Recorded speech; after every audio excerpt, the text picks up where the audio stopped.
Hello everyone, welcome to the Newsbrowse News broadcast. According to Yonhap News Agency, South Korean police have referred former President Yoon Yeol to the prosecution over allegations of violating the country's anti-graft law. A special police investigation team sent the case to prosecutors on June 9th, accusing the jailed former president of failing to report a luxury Dior handbag worth 5.4 million won, 3,500 treaties received by his wife, Keon, from a pastor in June 2022. Investigators believe Yoon was fully aware of the gift. This case adds to the legal troubles of Yoon, who was sentenced to life in prison in February on insurrection charges stemming from his failed December 2024 martial law declaration. Meanwhile, his wife, former First Lady Kim Keon-hee, is currently standing trial on bribery-related charges for accepting the bag and other luxury items. A special counsel has requested a 7.5-year prison sentence for her, with the court's sentencing hearing scheduled for July 26. As the United States reduces its direct engagement in European defense, NATO member states have confirmed a new commitment to significantly boost their own defense capabilities. Following a meeting of defense chiefs in Brussels, NATO Secretary General Mark Rutte announced a renewed push to turbocharge transatlantic defense cooperation, describing the current shift as the most massive transformation in the alliance's history. The meetings also addressed the ongoing conflict in Ukraine. President Volodymyr Zelensky attended the session, highlighting a critical shortage of unmanned ground vehicles and long-range artillery ammunition, which he described as urgent requirements for the front lines. In response, a coalition of nations, including Germany and the Netherlands, pledged fresh financial contributions to procure essential weaponry. Britain also committed to supplying air defense missiles and radar systems.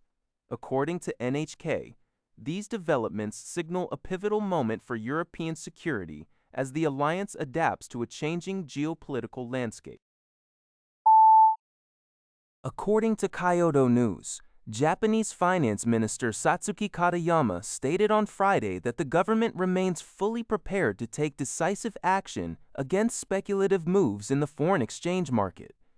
The warning was delivered to reporters after the yen experienced further depreciation, weakening into the upper 161 zone against the US dollar and nearing its lowest level in over 39 years.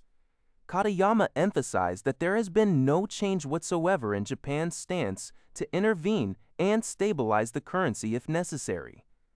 Market analysts suggest that these remarks reflect growing concern among Japanese authorities, who are keeping a close watch on speculative trading that could negatively impact the nation's economy. According to a report by the Epoch Times, Kenyan President William Ruto stated during the G7 summit in Evian, France, that Kenya is close to finalizing a critical minerals agreement with the United States. Following talks with G7 leaders, including U.S. President Donald Trump, Ruto confirmed that the strategic minerals, including rare earths, would be processed within Kenya. This local processing requirement aims to boost industrialization, add value to national resources, and create jobs, steering away from the traditional raw material export model. Ruto emphasized that partnership between Africa and developed nations should be built on investment rather than traditional foreign aid. He also declared that Kenya would not take sides in the geopolitical rivalry between the U.S. and China, preferring instead to cooperate with all partners based on national development needs. Additionally, Ruto urged G7 nations to drive reforms in the global financial system by offering more guarantees and risk-sharing mechanisms to reduce financing costs and help mobilize capital for Africa. According to Al Jazeera, Zimbabwean lawmakers have approved a controversial constitutional amendment bill that would scrap direct presidential elections and replace them with a parliamentary vote. On Thursday, Constitutional Amendment Bill No. 3 passed the National Assembly with a vote of 216 to 42, and it is now headed to the Senate, where the ruling ZANU-PF party is expected to easily secure the required two-thirds majority. Supporters argue that the change promotes long-term policy continuity and will allow President Emerson Mnangagwa to complete his development agenda. However, opponents fear the amendment will severely undermine Zimbabwe's fragile democracy and further entrench the ruling party's power.